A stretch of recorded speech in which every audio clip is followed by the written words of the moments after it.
জনাব শাহাদাব আকবর 212 ফরিদপুর 2। আপনার সময় 5 মিনিট। মাননীয় স্পিকার, আমাকে আর 5টা মিনিট বাড়ায় দিয়েন, অনেক আশা করে দাঁড়িয়ে। সদস্য 9:15 বেশি বাজে, তালিকাও বড় লম্বা। মাননীয় স্পিকার, আপনাকে ধন্যবাদ। বক্তব্যের শুরুতে স্মরণ করতে চাই বঙ্গবন্ধু জাতির পিতা শেখ মুজিবুর রহমানকে।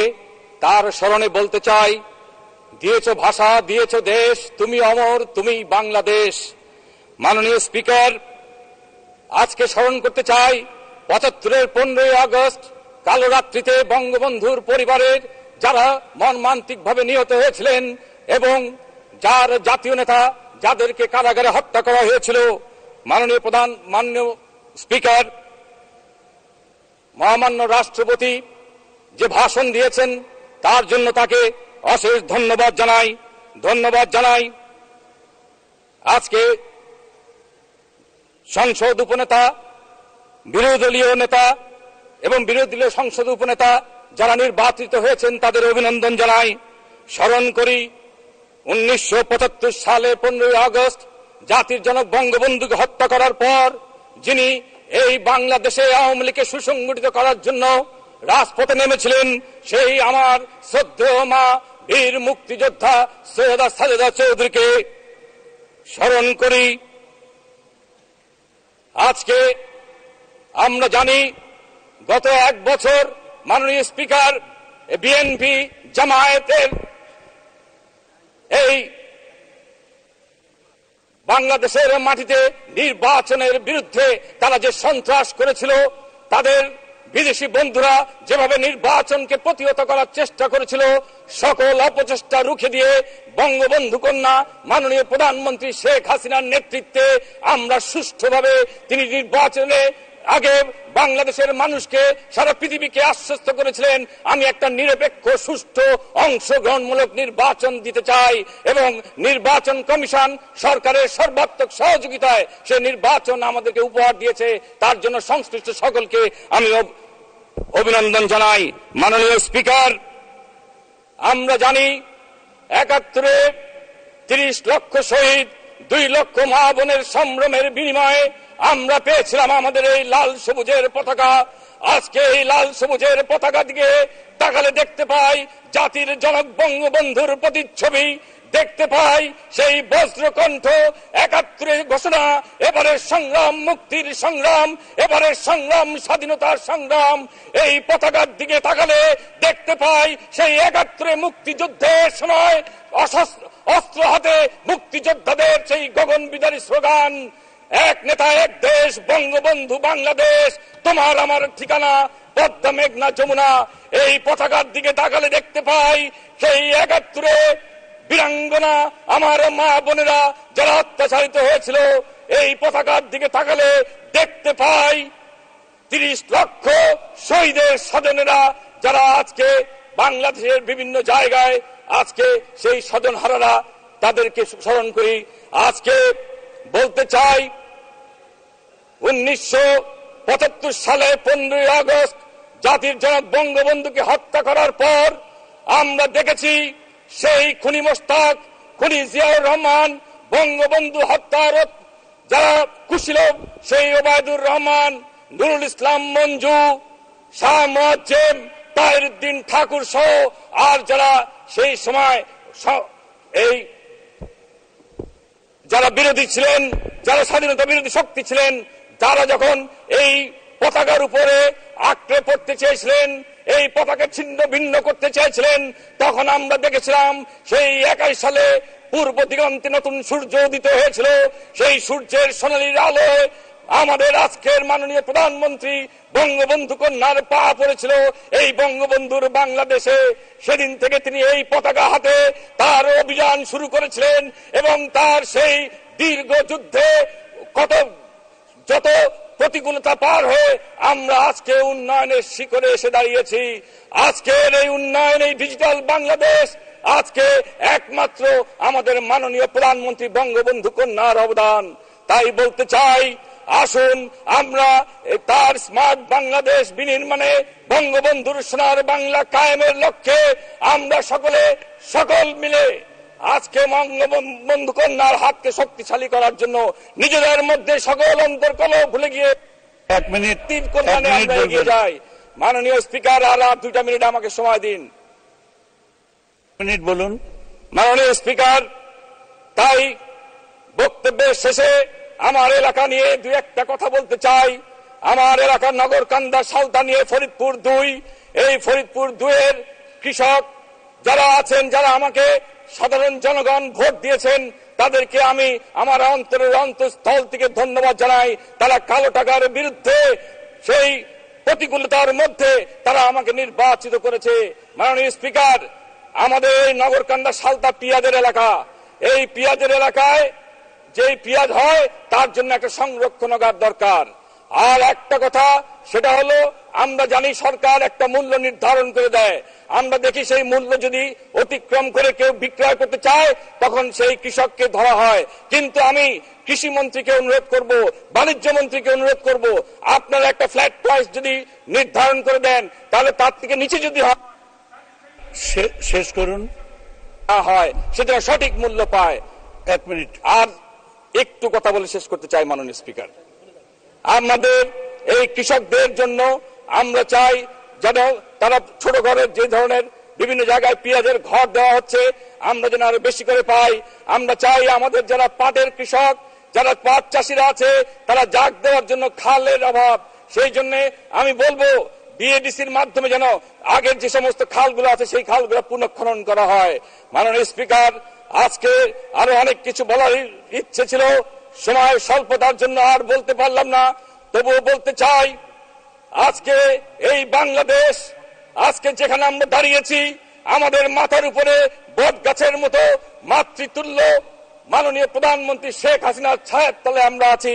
তাই তার হাতকে শক্তিশালী করে আজকে এই সন্ত্রাসী জঙ্গি বিএনপির বিরুদ্ধে তাদের বিষ দাঁত ভেঙে দিয়ে যেন আমরা এদেরকে নির্মূল করতে পারি রাজনৈতিকভাবে। ধন্যবাদ মাননীয় সদস্য, আপনাকে অসংখ্য ধন্যবাদ।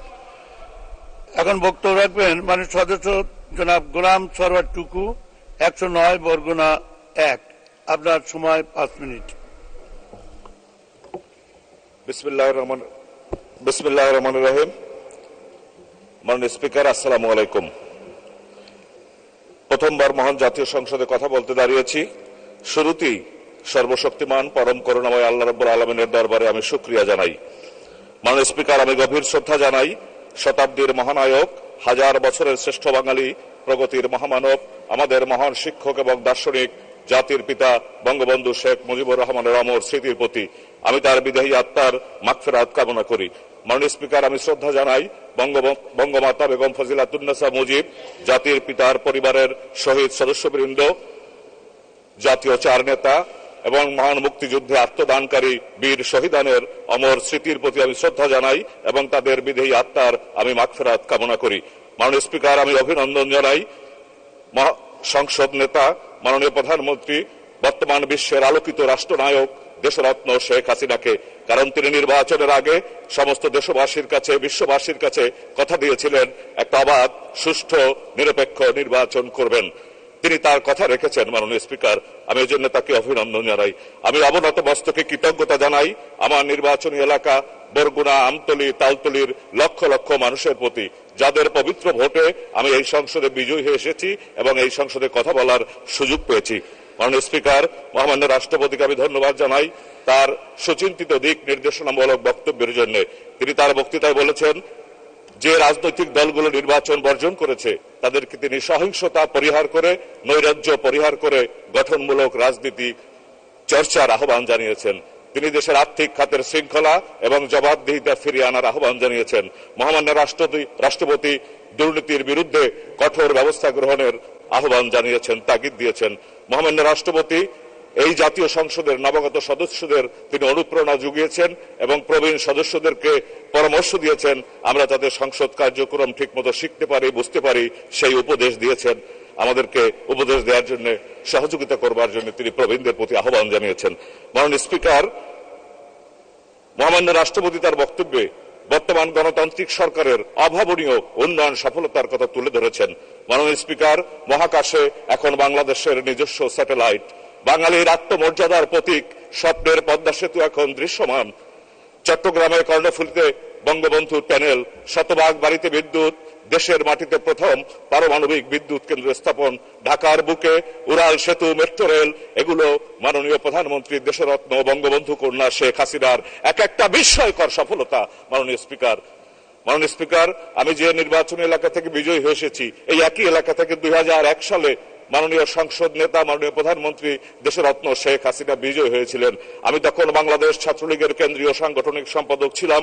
আমার সৌভাগ্য হয়েছিল মাননীয় প্রধানমন্ত্রীর সেই নির্বাচন পরিচালনার একজন নগণ্য কর্মী হয়ে কাজ করার। মাননীয় স্পিকার, সেই জনপদ দেশ আজ এগিয়ে যাচ্ছে, সমস্ত বাংলাদেশ সচল রয়েছে, কিন্তু মাননীয় স্পিকার, দুঃখের সঙ্গে বলতে হয়, বরগুনা, আমতলী, তালতলী, আমার নির্বাচন এলাকায় একটা ভালো রাস্তা নাই।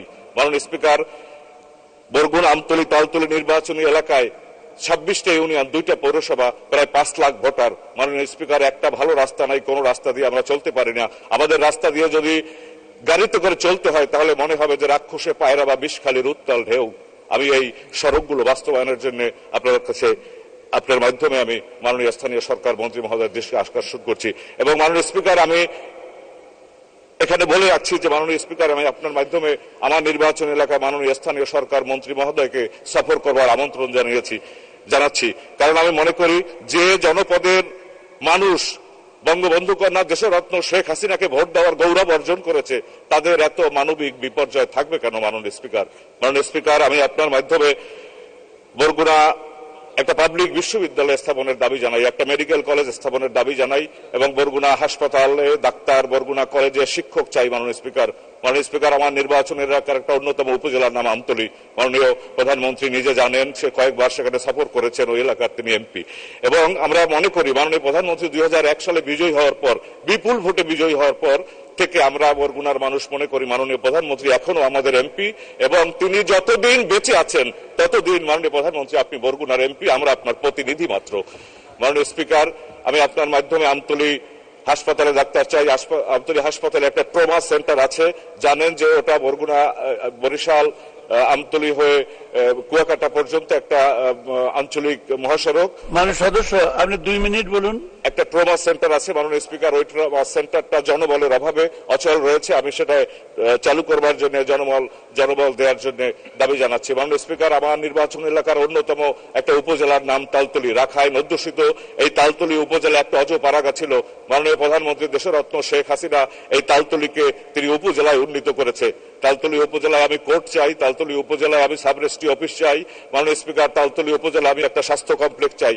সবচেয়ে দুর্ভাগ্যজনক মাননীয় স্পিকার, তালতলী উপজেলা আজকে সাগরের এবং পায়রার নির্দয় ভাঙনে বিলীন হয়ে যাচ্ছে। মাননীয় স্পিকার, আমি আপনার কাছে এই ভাঙনের হাত থেকে তালতলী উপজেলা শেখ হাসিনার উপজেলা, আমি আপনাকে বলে রাখি, মাননীয় প্রধানমন্ত্রী ওখানে এমপি নির্বাচিত হওয়ার পর থেকে তালতলী উপজেলা আওয়ামী লীগের সে 1 নম্বর সদস্য এখন পর্যন্ত।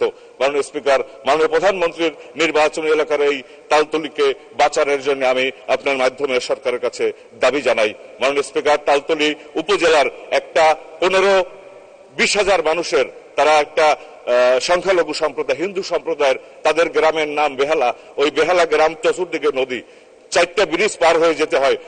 4টা ব্রিজ গত 5 বছর ধরে আজকে ব্যবহারের অনুপযোগী। মাননীয় স্পিকার, সে হিন্দু অধ্যুষিত বেহালা গ্রামের এই ব্রিজগুলো ভালো করার জন্য আমি আপনার মাধ্যমে দাবি জানাই। এবং আমি বলে রাখি, কি মানবতার জীবন সেই বেহালা গ্রামে গত বছর এক অন্তঃসত্ত্বা মা ওই ব্রিজ পার হতে না পেরে রাতে বেলা ওই ব্রিজেই তার সন্তান প্রসব করেছে।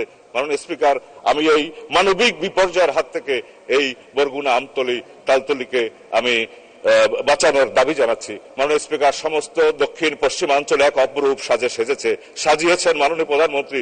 অনেক অর্থনৈতিক সম্ভাবনা তৈরি হয়েছে গোটা দক্ষিণ অঞ্চল জুড়ে, কিন্তু এরকম একটি বাস্তবতায় বরগুনা, আমতলী, তালতলী এত অবহেলিত, এত পশ্চাৎপদ, আমাদের একটা ভালো রাস্তা থাকবে না। মাননীয় স্পিকার, বরগুনা জেলার সঙ্গে বরিশাল বিভাগের যোগাযোগের একটা মাত্র রাস্তা বরগুনা, সুবিদখালী, বাকেরগঞ্জ।